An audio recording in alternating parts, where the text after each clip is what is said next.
بسم اللہ الرحمن الرحیم۔ السلام علیکم ناظرین اکرام، آج اصحاب سبت کی کہانی کو بیان کریں گے جو کہ بہت ہی زیادہ امپورٹنٹ ہونے جا رہی ہے۔ سمندر کے کنارے واقع ایک کشتی جسے ایلا کہتے تھے، جو موجودہ بحر احمر کے ساحل پر مدین اور طور کے درمیان واقع ہے، میں ایک عجیب واقعہ پیش آیا جس کا ذکر اللہ تعالیٰ نے اپنے کلام میں کیا، اور ان سے اس بستی کا حال پوچھو جو سمندر کے کنارے تھی۔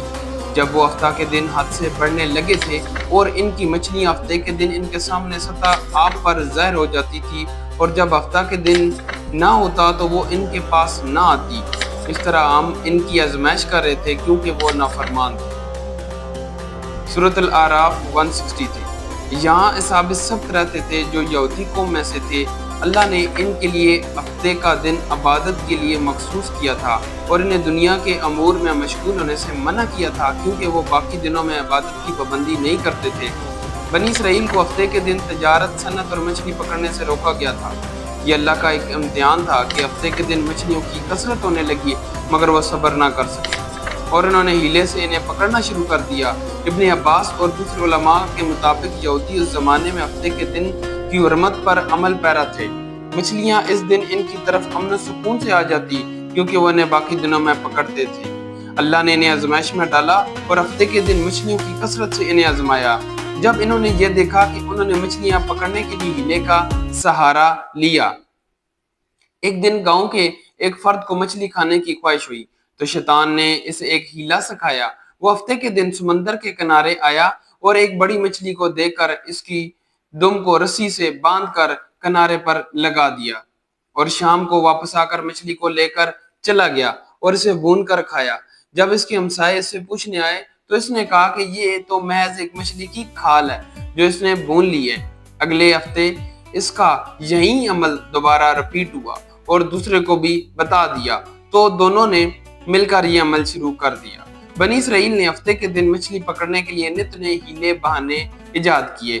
بعض نے جمعہ کے دن سمندر کے ساتھ جڑے ہوئے گڑھے کھودے تاکہ ہفتے کے دن مچھلیاں ان گڑھوں میں جمع ہو سکیں اور پھر آسانی سے پکڑی جا سکے۔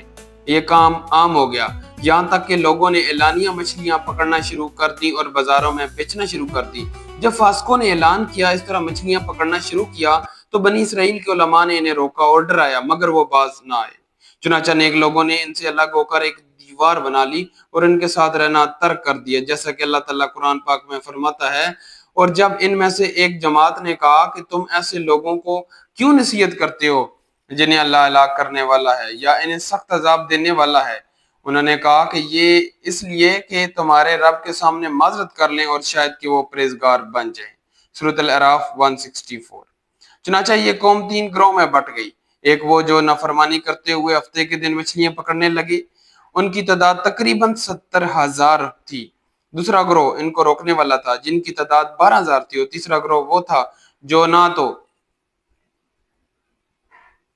گناہ کرتے اور نہ ہی روکتے۔ پھر رات کو اللہ کا عذاب آیا اور فاسقوں کو سزا کے طور پر نوجوانوں کو بندر، بوڑھی عورتوں کو خنزیر۔ صبح جب نیک لوگ اپنے کاموں پر گئے تو فاسقوں کو وہاں موجود نہ پا کر حیران ہو گئے۔ جب انہوں نے دیوار پر چڑھ کر جھانکا تو دیکھا کہ فاسق بندر اور خنزیر بن گئے اور آوازیں نکال رہے۔ انہوں نے ان کے دروازے کھولے تو ہر بندر اپنے قریبی انسان کو دیکھ کر اس کے کپڑے سونگھتا اور روتا۔ مسخ شدہ لوگ 3 دن تک زندہ رہے اور نہ کچھ کھایا نہ پیا اور نہ ہی ان کی نسل چلی۔